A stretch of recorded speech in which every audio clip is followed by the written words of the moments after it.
One thing that's clear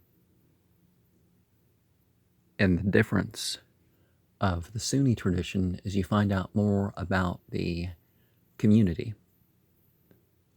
about the broader way that they interpreted and practiced. Ali was different than the first four caliphs in that he was more engaged in knowledge and interpretation than Abu Bakr, or had more capability of it, more like it, and that he was completely direct. He wasn't apt to increase any penalties, to forbid anything on anybody that the Prophet hadn't forbidden on anyone. Umar, for example, didn't want people named names that might have theological confusion on top of them, like, father of Jesus. Muhammad didn't tell that guy to change his name. There are certain names people should change because it overstates things, or it's going to presume too much about their character. Certainly names that indicate disbelief, but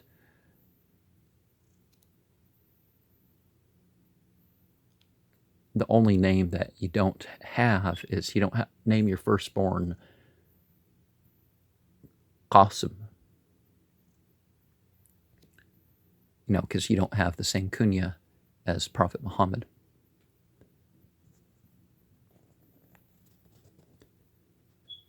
And somebody had a dream that was interpreted to indicate about Abu Bakr taking a sip from some pail, Umar and Uthman taking it full down, Ali struggling to hold it together but taken full on with the, taking two hands to keep it from shaking. Sahih Muslim has a narration about one will take it up, they'll be martyred, then two will take it up. So Hassan and Hussein make sense with that, and Ali, because Ali ibn Talib, according to the Sunni tradition, is somebody who interpreted it the most. Now, am I saying the Shia doctrine of the Imams is the right interpretation? No, I'm not really saying that, even though there is the reference to 12 from the Quraysh, from the Prophet's stock, in this book right here. And there were those given the word that they would go to paradise in this life. I mean, far more, but I guess maybe the people who could handle it.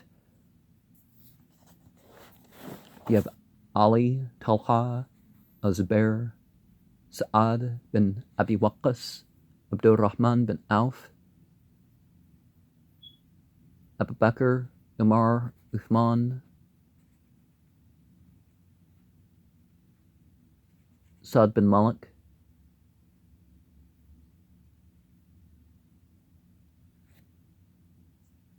Zubair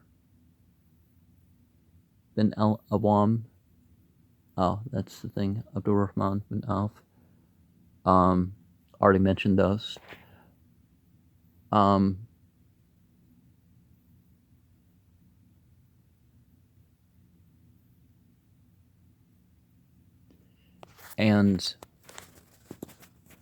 there was a man from Kufa that came abusing Ali. There was reference to Uthman. The Shia tradition says the likeness of Jesus has been made, and it's clear there. There's a clear narration elsewhere, but in the Sunni tradition, it's clear that Uthman and some of the others were included, these close companions. So the people who were their enemies, or the disbelievers, the people who exaggerate their status, are the rejectors. and those who are on their side are the believers. Now, this creates some confusion for some people because there were party strifes by the time of Ali, and Umar had to deal with. Uthman was killed, so it's definitely not right to be one of those who claim that, just because somebody knew Muhammad, they were justified. But not every one of them fought in battle. Not every one of them, took the oath under the tree.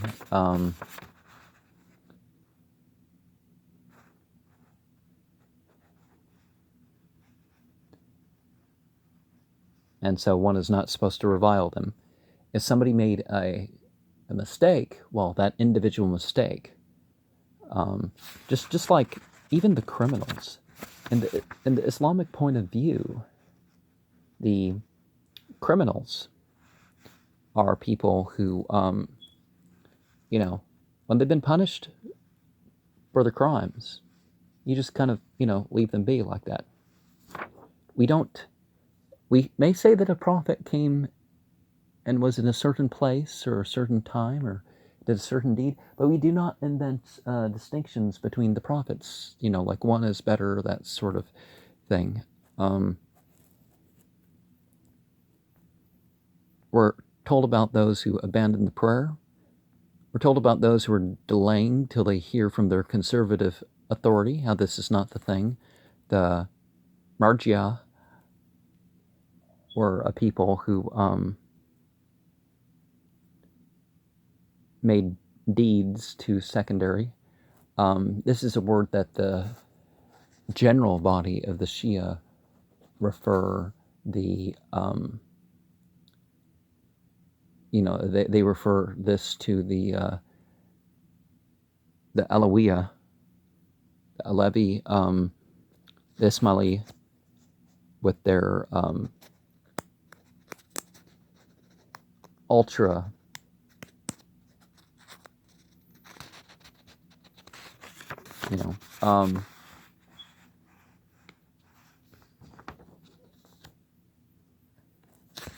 and we're not fatalist. Islam doesn't have this idea of the fatalist that's good and evil. Well, we're making the choice. We have limited opportunity, so we're not free willist. The Qadariyah, we are not.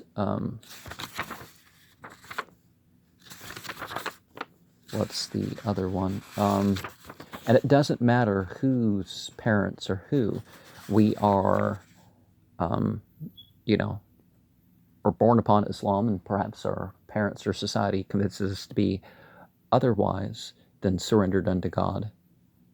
But we don't hold against people who their parents are.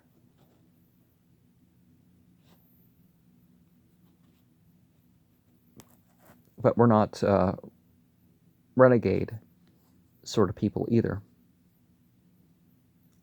The Jahmiyyah.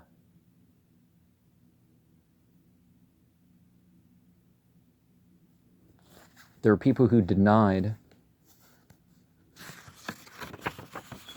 Yeah, the people say, oh, they denied the correctness of the Quran.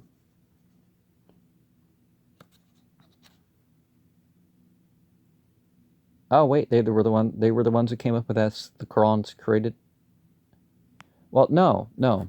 If the Quran's the word of God, and saying, well, the word of God is a speech, and therefore, then everything is God says unto it be, and it be. Nowhere did the prophet say this doctrine that the Quran's co-eternal and that sort of thing. This is something people came up with.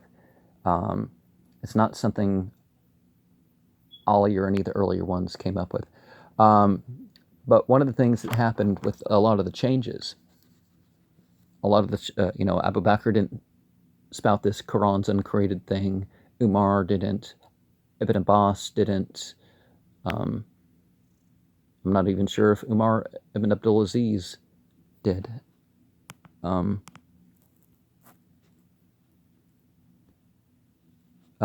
mentioned the Qadariya were people who believed, much like the New Agers, that you just will things to a certain extent, and that's, you know,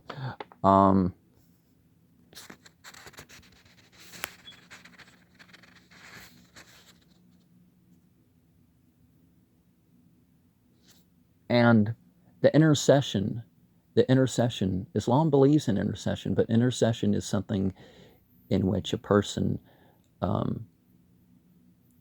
it's not that we rely vicariously on others. It's that they intercede, and according to the good and truth that we have followed from the Prophet, therefore that intercession applies to us.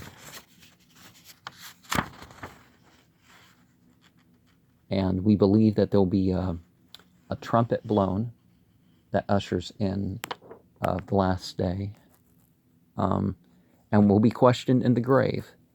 Now, some of the Shia tradition kind of indicates maybe there's a fourth one, but we'll be asked about our God, we'll be asked what our religion is, and what's said about the person among you. And the time will come where we won't be able to lie. If we didn't know, we could claim belief, but if we didn't have belief, we're going to be answering we don't know, because the religion is one system of judgment, not just whatever one's prayer is. And, before the judgment is fully laid out, we're going to know where our book's going to fall, or right hand or left hand, or behind our back. And it's not the same thing as this right hand and left hand path thing that people talk about and usually misunderstand. I think they usually misunderstand, because that's usually what I hear, although I don't speak Hindi and stuff, so the people who are probably talking about it more, who actually know what yoga and tantra is and stuff like this, are probably not in America, so probably not in Europe or something. So they're the ones that are using those terms right, I would presume. We're told that there will be tyrannical rulers, that they do let the Quran and other such things pass through them, but they're going to be oppressing Muslimin. People need to stop acting like, oh, the guardians of the Kaaba, no matter how many people in Yemen they kill and all that other stuff, look at, they're the guardians of the Kaaba and they print Qurans, and that doesn't excuse them. If anything, that makes them look worse, because they're making it seem like they're the upholders of religion. We're warned that there will be a false Messiah. And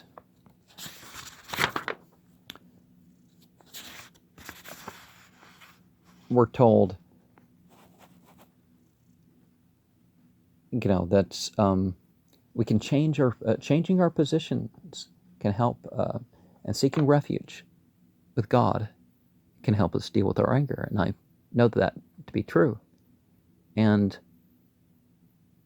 modesty is important, but it doesn't mean that one drags one's garment, or one takes on garments that are,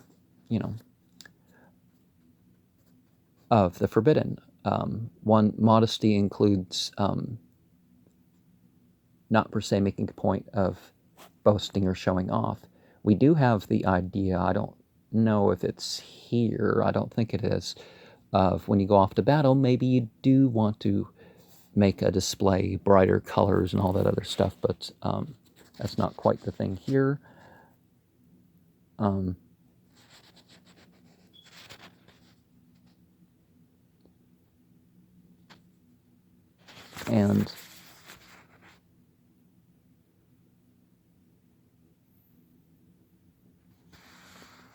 But in general, you're going to be honest with people. Harsh against the aspect of disbelief, but in general, you just be kindness and take the easier way of the permissible things. Seek out the more rewarding of things, you should probably, you take care of the plants that are around. In war, you avoid, cutting down the crops and stuff like this.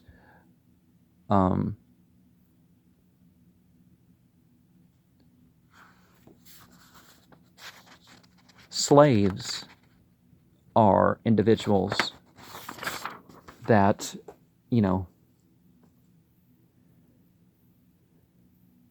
one has to treat them better than a Westerner would generally treat their employees. When you're doing a transaction, you should disclose the possible flaws with it. If you're renting a property, you should take care of it. That goes before your own wants. People think, well, my profit margin. It's like, no.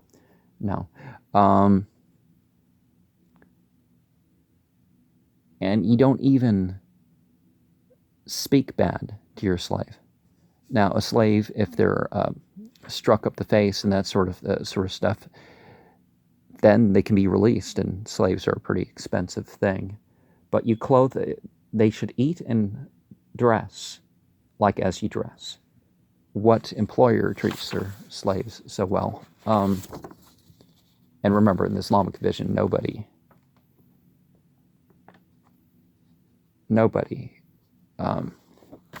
is allowed to go to war to capture slaves. There is eye for an eye. Certain things seem like they may have been forbidden, like the animals that aren't on the forbidden list for medicine are the Battle of Khaybar. But these people broke their pots and all that stuff. A measure that was not required for, these measures weren't required for the pig and stuff.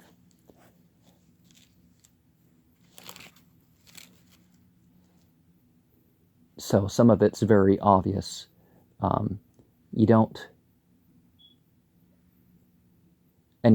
You try not to use the flesh of the scavengers. But if you don't know, if it's like carrion or something, and perhaps you don't know or something, the tanning process is considered,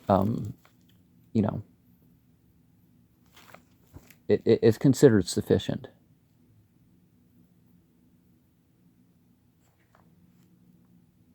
A person that enters upon a home, you knock on the you knock on the door, right? And if you knock on the door, until you're allowed in, you don't have permission to enter. In the Islamic vision, there is none of this entering stuff. You don't look in the doors and stuff. There's certain things about spying and stuff.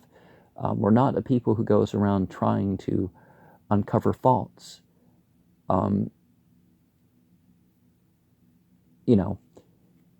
If it's unfair business, you disclose. If it's a marriage, a person should know about the character of the person being married. If it's unlawful business, you can disclose, not this unfair, which is often, and you don't disclose about the shedding of blood or, that's not a secret, the shedding of blood or abuse or unlawful violence, that's not considered something that remains, a secret. In general, between the spouses, that remains, things are kept secret. Private conversations are generally kept secret. Like for example, somebody, there's indication with that. If we treat that saying as a maxim, then even the intoxicants Now, if it's caught and they're out in the public, whatever, but if you think somebody may be drinking or something, you just don't show up and try to catch them in the act so that they will be punished. You warn them about that.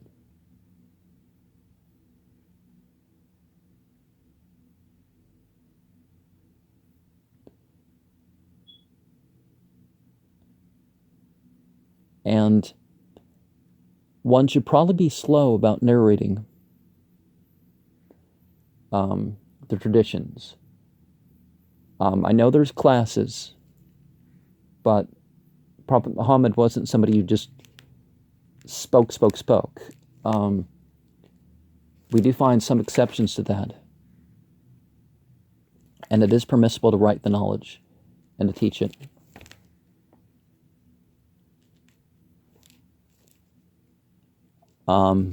Judges and others shouldn't like people to stand for them. That's not right. And you don't take an oath willy-nilly. You take an oath if you're called upon it. People are questioning your honesty, which they should never generally do. That's, a guest shouldn't really expect beyond, like 36 hours. You can't, it's not right to have that which intoxicates and, just dilute it, Whatever is needed for survival, not, well, I don't like this, so I'm not going to eat this. No, you eat what you don't like rather than what's not right.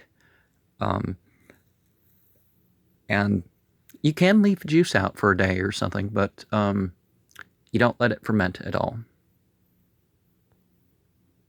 Now, there are cultured drinks that don't become alcoholic. But, like for example, when you got kombucha, yeah, some people add sugar to increase the alcohol level or something like this, or that's something that will happen. So if somebody's adding percentages worth in order to have that percentages worth of alcohol, then you're, kind of, there's an issue there. But, and also the thing, like the stripped stuffs, the drinks that have had the alcohol removed are perhaps, they're made in the way that would produce the beer or something, but they're stopped from reaching that point. So that which is allowed to get a little sour is, that's not what we should be doing either. Medicine could be said to, some of it falls under what's needed to do to, survive. Other of it, not so much. The poking and the cutting and stuff, this is all generally permissible stuff. Some frogs are hallucinogenic, so I don't know. That could be the issue with the frog. Every disease has a cure, so there's something out there. Sometimes all you need is some honey in your stomach to heal. Sometimes there's black seed. Sometimes there's the shock of drinking something. Sometimes that's the effect of things. But alcohol isn't medicine. I know there's a stronger reaction sometimes when people get drunk with their pills or whatnot, but that's not what we do in Islam. Even if it's not an intoxicating thing, we don't add the alcohol to the medicine. And we don't use the gelatin tabs. And there are some incidences here mentioned about dialectical differences in Al-Quran. Interestingly enough, despite that, we don't have any contradiction within Al-Quran. But, could say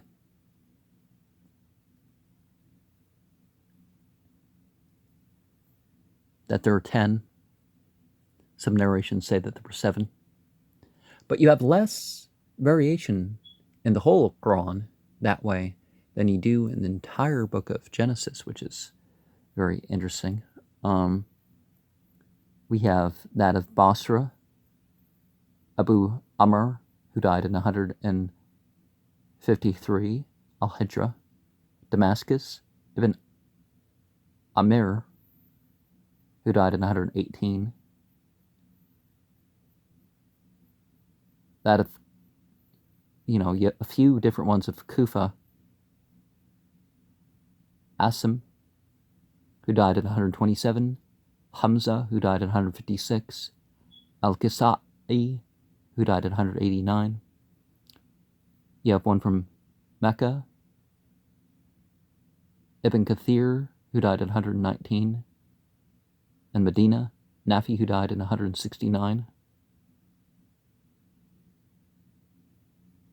And there's another 3 of Basra, Yaqub al-Hadrami, who died in 205. In Kufa, you have Khalif, who died 229. In Medina, you have Abu Ja'far, who died 130. In Basra, you have al-Yazidi, who died 202. And you also have al-Hasan al-Basri, who died 110. In Kufa, you have al-Amash, who died 148. In Mecca, you have Ibn Muhaisin, who died 127. In the Shia tradition, they only record 7. They believe in 10, but they only, the Twelvers, the Asheris, the Ithna Asheris. The call to prayer is said with the newborn child, and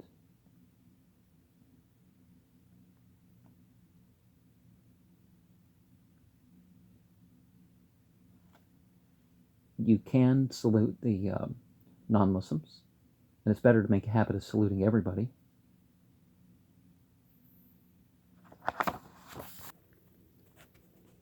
Clear faith wards off the devil.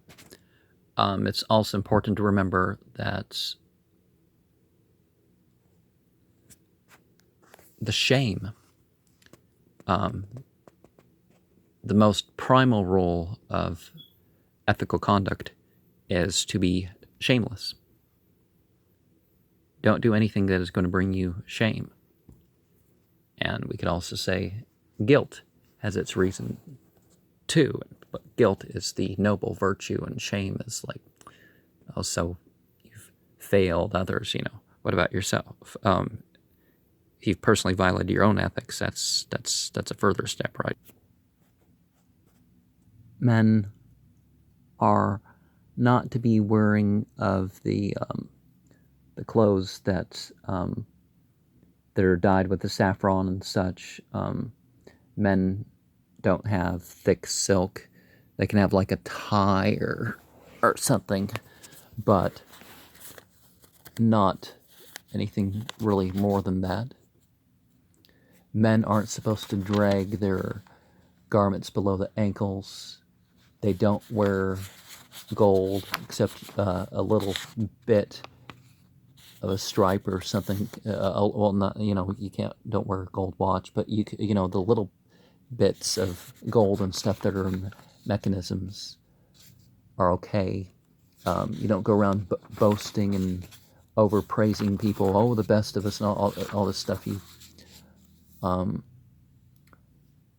graven images in the home are something to definitely avoid. And there's, more I could say. Like, like every 100 years there'll be somebody who's gonna renovate the religion to a degree. So that's given to a lot of official titles of somebody who's going to do that, Sheikh al-Islam and all that stuff.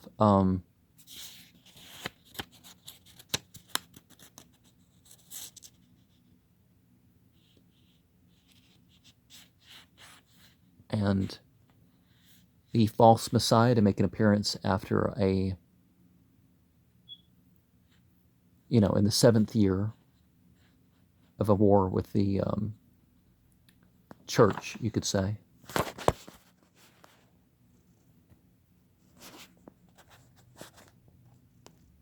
And there'll be nations calling to someone to attack the Muslimin.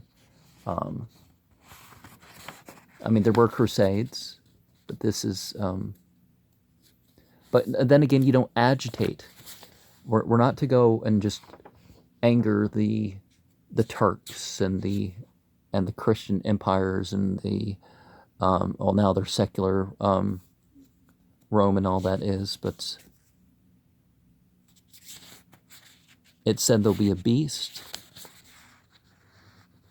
in the forenoon that makes an appearance. There'll be the sun from a different direction, which has happened before. There'll be treasure from the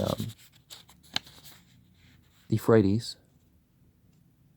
and it's now kind of indicated that there may be a huge amount of gold, like humanity, all the gold that it's ever done, released is, and there'll be a great show where what will appear as fire will be the water, and what will appear as water will be the fire. So if the false Messiah offers you something and it's that, but you generally just stay away from the temptation. And there'll be a great smoke that will come from a volcano going off, probably. But it doesn't really make that the point. But there'll be a great smoke as one of the end plagues. A believer will care for themselves.